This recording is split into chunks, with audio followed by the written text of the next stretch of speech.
Okay. O mapagpalang araw po, ano? Magsasagawa tayo ng home Bible study dito sa Barangay 105, Zone 8, District 1, Tondo, Manila. Dito tayo ngayon. Mga kasama ko kabataan, mga batang chikiting. Ayan mga chikiting lubat. Ito mga batang ito, ano? Yan. Sabi nga, kahit bata, meron din ano yan. Meron din espiritu yan.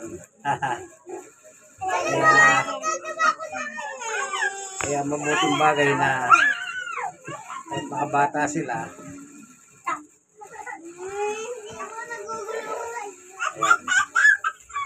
Praise the Lord. Kanya alam ako kulit. Ito ganun talaga bata eh. Ayun, habang nandito tayo mag-aharal ng mabuting balita ng Diyos. Doon sa Biblia. Pero bago tayo tuloy papalahod doon, siyempre tayo muna ilalat sa walang maingay, walang magsasalita. Panginoon Diyos, aming Ama, minsan pa, samahan mo po kami sa aming pagbubulay ng iyong salita.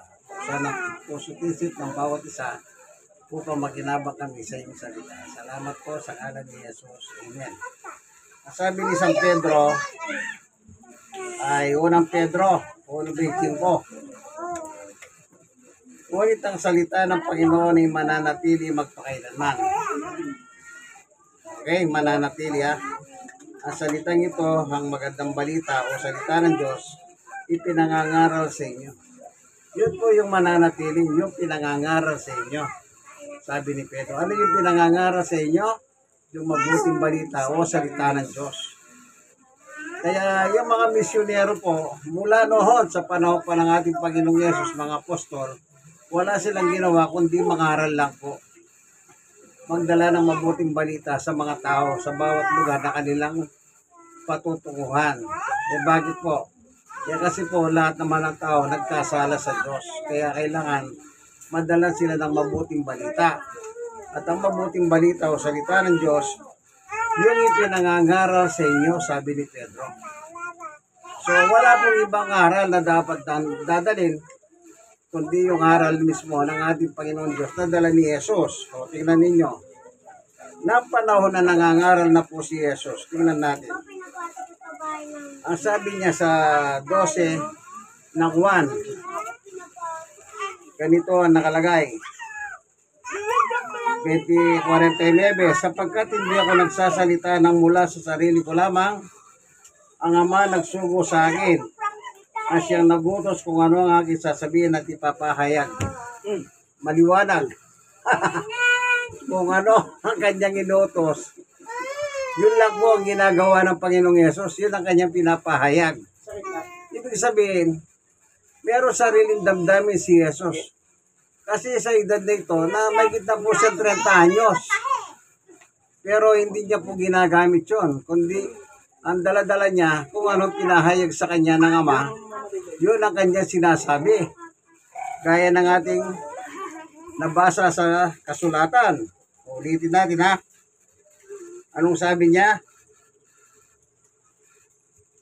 Sapagkat hindi ako nagsasalita ng mula sa sarili ko lamang. Bagamat mayroong sariling damdamin ng ating Panginoong Yesus, hindi niya po ginagamit yun.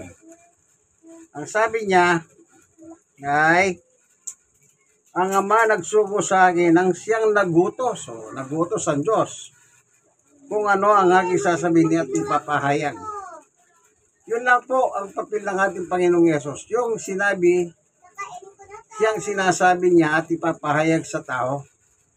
50 verse 50. At kung ang kanyang utos ay nagbibigay ng buhay na walang hanggan, kaya't ang ipinapahayag, pinasasabi ng Ama, ang siya kong ipinapahayag. Ano ang bunga na salita ng Diyos? Buhay na walang hanggan. Lahat po tayo umaasa sa buhay na walang hanggan. Walang tao hindi umaasa sa buhay na walang hanggan. Lahat po tayo. Ang problema, hindi naman po lahat tayo mapupunta doon. Kasi yung buhay na walang hanggan, dalawa lang yan. Buhay na walang hanggan sa piling ng Diyos. May buhay na walang hanggan sa piling naman ni Satanas doon sa impyerno. O, tingnan natin. Sa panahon ng paghukom, tingnan natin yung salita mismo ng Panginoong Jesucristo. Dito pa rin sa 1. Ganito ang sabi sa chapter 5. Hindi kayo mapagsabihin, ha? Ito, meron tayong babasahin. Anong sabi rito? Sa 5:27. Binigyan niya ang anak ng kapangyarihang umatol sapagkat siya ang anak ng tao. 28. Huwag ninyo itong pagtakan sapagkat darating ang oras na maririnig ng mga patay ang kanyang tinig. Yung patay, as literal patay nakadibing. At sila'y babangon. Oh, yung patay babangon. Lahat ng gumawa ng mga kabutihan ay babangon patungo sa buhay na walang hanggan. At lahat ng gumawa ng kasamaan babangon patungo sa kaparusahan. Yon. So, dalawa lang talaga po ang patutunguhan ng tao. Anong sabi niya? Walang hanggan na buhay. Oh. Anong sabi? Lahat ng gumawa ng kasamaan babangon patungo sa kaparusahan. Paano yung gumawa ng mabuti? Babangon patungo sa buhay na walang hanggan sa piling ng Diyos. Kaya tayo mga tao, bakit tayo tinuturuan? Kasi po hanggang nandito tayo sa lupa, tayo po ay palpak na tao. Siyempre, nakakagawa tayo ng kasalanan. Hindi naman po tayo righteous, hindi po tayo matwid. Kaya kailangan maturuan tayo. Hanggang sa matuto po tayo, malaman natin ang estado ng ating buhay sa Diyos. Ano tayo sa Diyos? Tingnan nyo po ang sinasabi ni Pedro. Balikan lang natin si Pedro. Kahit mayaman, kahit mahirap, pasok po dito sa sasabihin ni San Pedro. Unang Pedro, basahin lang natin ha. Sa 23. Anong nakalagay po? 24. Ayon sa nasusulat ang lahat ng tao, mayaman o mahirap, maganda o hindi maganda, ano man ang kalagayan mo, ano man ang kulay mo, kaibigan. Ayon sa nasusulat, ang lahat ng tao ay tulad ng damo. Gaya ng bulaklak nito, yung bulaklak ng damo, ang lahat niyang kariktan. Ang damo ay nalalanta at ang bulaklak ay kumukupas. Tingnan niyo po. Ano man ang abutin natin sa buhay, kaibigan. Kahit na maunlad tayo, dito yung kariktan, yung kaunlaran. Anong sabi niya? Nalalanta yung damo, pati yung bulaklak niya. Ganon din ang tao, nawawala yung ginang ng tao. Pag sikat ka, kilala ka, okay? Pero pag nawala na yon, naalala nyo ba si Joseph the Dreamer? Nung panahon niya, kilala siya ng hari. Pero nung mawala na yung hari, pumalit na yung mga ibang inilasyon ng hari, yung mga lahi ng hari. Naalala pa ba si Joseph the Dreamer? Wala na po. Naalala lang siya nung panahon na nabubuhay yung hari na kumikilala sa kanya. Pero nung mamatay na po yun, wala na. Ganyan din po ang tao. Darating ang araw, mawawala yung gloria ng tao. Naalala nyo ba yung mga iba't iba sikat na personality? Nung namatay na sila, naalala pa ba? Wala na. Wala na. Ganyan po ang estado ng buhay ng tao. Tinulad lang po tayo sa damo ni Apostol Pedro. Actually, yung damo, ito yung nakasulat na sa lumang tipan. Itong binasa natin ito, na sinabi ni San Pedro. Nandun po sa Isaiah 46, 8 and 7. 8, chapter 40. Tingnan nga natin okay. Dito sa footnote niya kasi, yung 24, okay, tingnan natin sa Isaiah 40. Kumbaga, si San Pedro nung nagbabasa siya ng Biblia, tingnan natin yung verse 40. Ito, tama, nandito nga.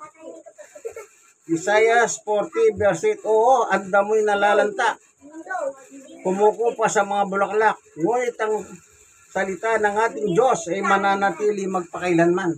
Oh. Kita nyo po, sa 7, natutuyo ang damo, kumukupa sa mga bulaklak. Kapag sila'y mahirap, kapag sila'y mahipan ng hangin, mula kay Yahweh, tunay ngang ang tao ay tulad ng damo. Alam nyo po yung, sa akin, sa probinsya, Kapampangan ako yung matataas na damo, kapag namumulaklak yon, during December, ang bulaklak nun, mga puti. Ang tawag sa amin bilang Kapampangan ay palat. Pero yun ay mataas na damo. Ngayon yung bulaklak nun, ang ganda. Talagang makita mo, ang ganda, puti-puti po. Pagdating ng araw, iniipan ng hangin. Alam niyo po ba, yung bulaklak na yon, hunti-hunti pong nawawala, lililipad ng hangin, hanggang sa matira na lang yung tangkay, natuyo na. Oh.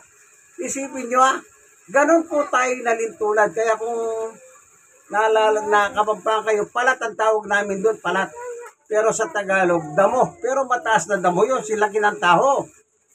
Mas malaki pa sa tao ng kaunti. Yung December na mumulaklak yun, puti-puti po, ang gandang tingnan. Siya, magintab. Dahil sa lakas ng hangin, pag Pasko, yung amihan, doon po, namamatay din sila. So, yung nakasulat pala dito sa Isaias, ito po yung binasa ni Pedro. Siyang binasa niya, para ipahayag sa kanyang panahon.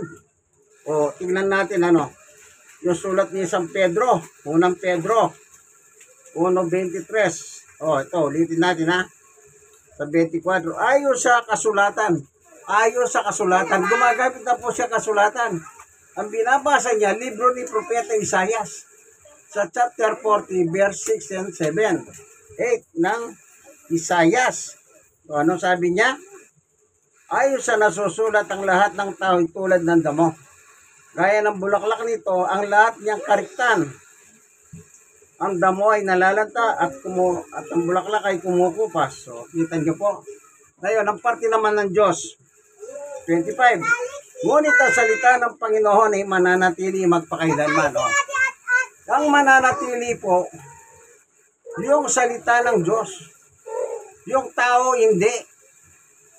Sabi ko nga po sa inyo, yung mga damo sa amin nung araw, sa probinsya, nililipad po ng hangin yun.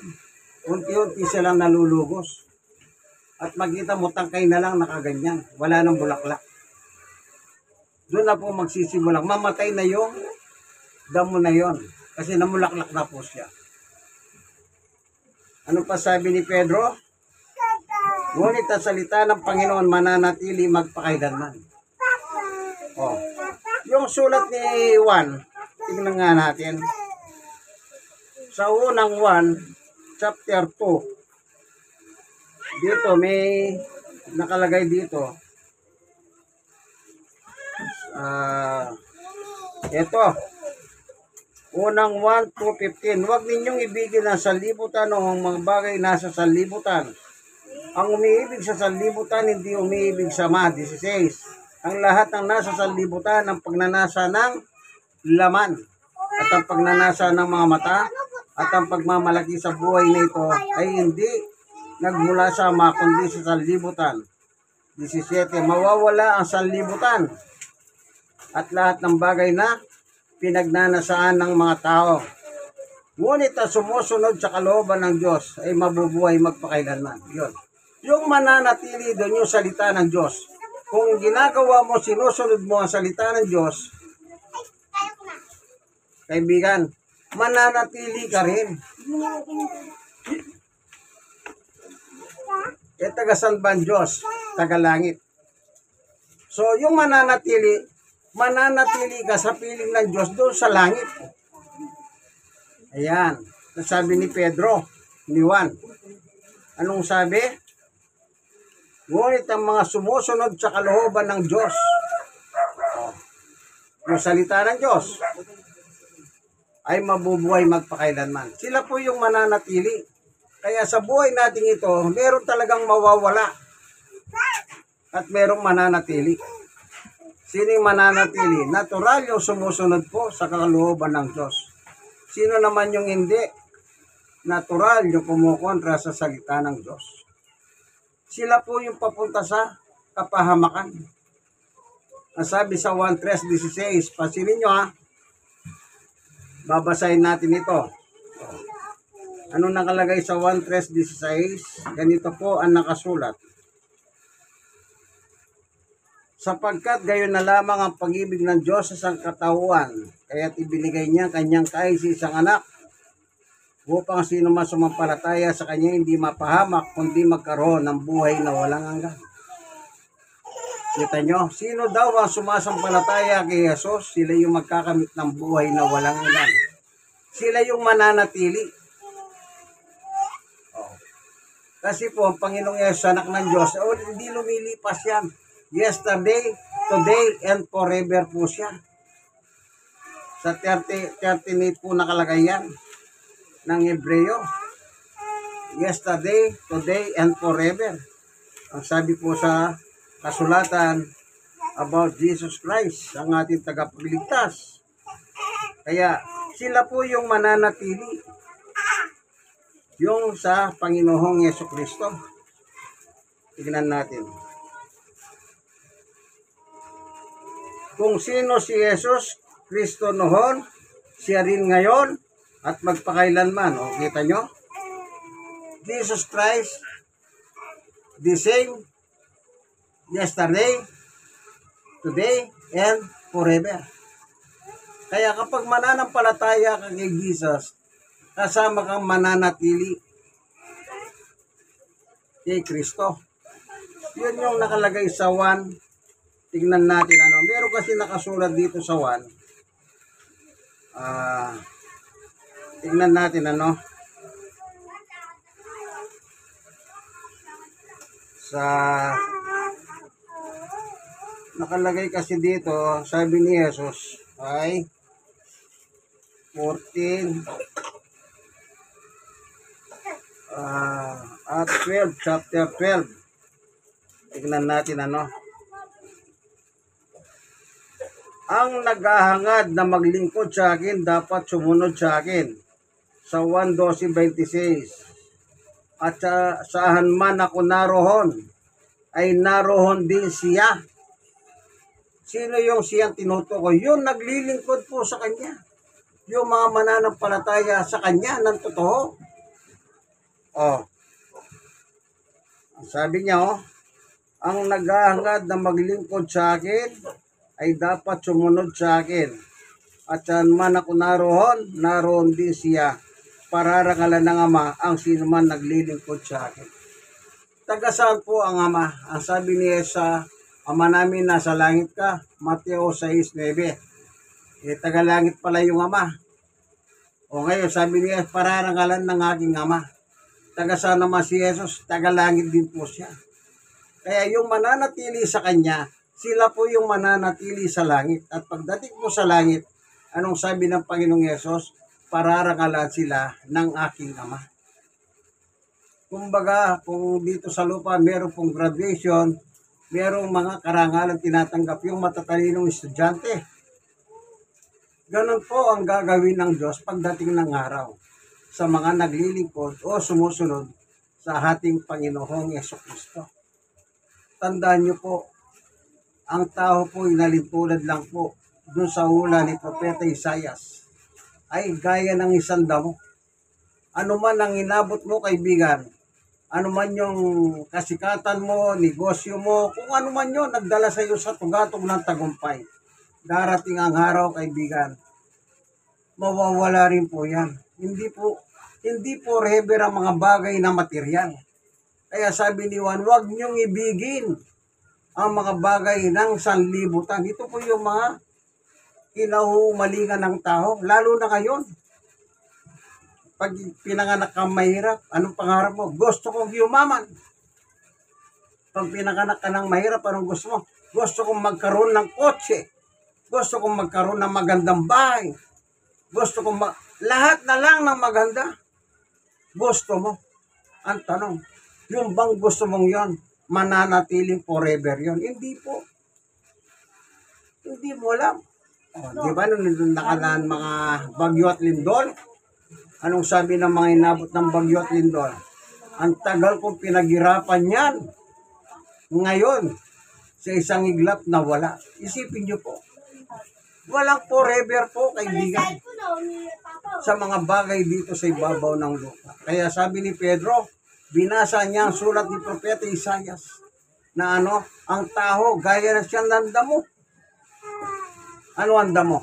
Namamatay. Yung bulaklak, sabi niya, nalalanta. Pero sinong mananatili? Anong sabi niya? Yung sumasampalataya at naglilingkod sa ating Panginoong Jesucristo. Kung saan ako naroon, sabi ni Jesus, dodoon din ang aking lingkod at pararangalan ng aking Ama sa langit. Amen. Kaibigan, panahon na po ng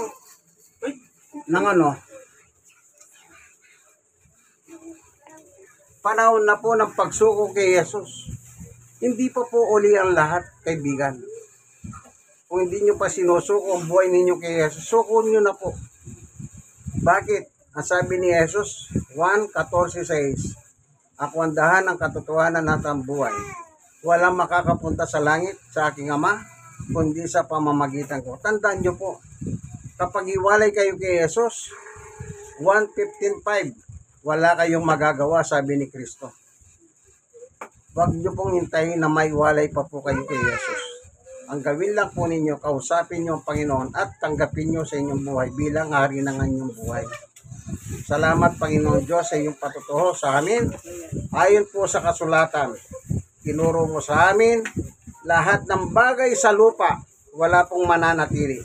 Subalit ang pagsunod sa iyong kalooban, sa iyong salita, sila po ang mananatili sa piling mo. Salamat po sa ngalan ng aming Panginoong Yesus. Amen. Dito po tayo sa Barangay 105. So, Nate, District 1, Tondo, Manila. Naalala ko noong nakaraan, sinabi ko Barangay Aroma. Kinorek po ako nito. Matalino ito eh. Kinorek ako. Sabi niya Barangay 105. Bigla ko naalala. Okay. Matalino po kasi siya. Yan, tandaan niyo po yan. God is good. Oh, sige po, inyong kaibigan kay Jesus, Brother Manny Bautista, isa po ako senior citizen. At the same time, pero sa awat tulong ng Diyos, nakagagawa po tayo ng pangangaral. God bless us all. Like and share. Bye-bye.